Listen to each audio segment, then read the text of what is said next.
Отметим, что в Якутске продолжает держаться морозная погода. В среднем температура воздуха составляет минус 40-45 градусов.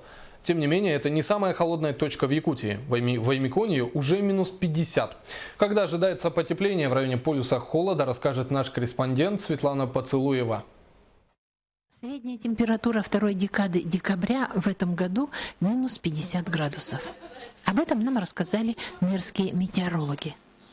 Если кто не знает, поселок Уснера расположен между гор, словно на дне большой чаши, поэтому залетевший однажды антициклон остается здесь на месяцы.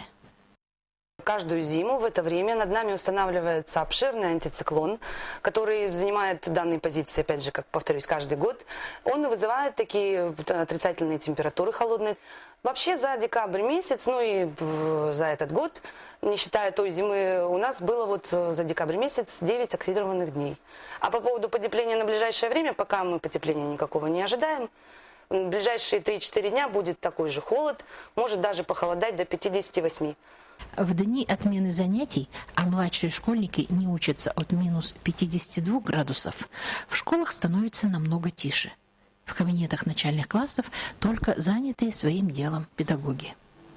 Конечно, для нас это не очень хорошее время, потому что, когда ребята придут на занятия, приходится нагонять программу, но обязать мы никого не можем ходить в актированные дни в школу. Индивидуальную помощь и индивидуальные консультации мы, конечно, осуществляем.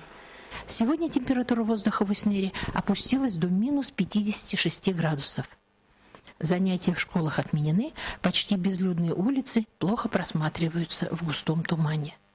В социальных сетях прошла информация, что в селах Аймиконья еще холоднее. Все организации работают в штатном режиме. Светлана Поцелуева, Павел Комин, НВК «Саха», Уснера.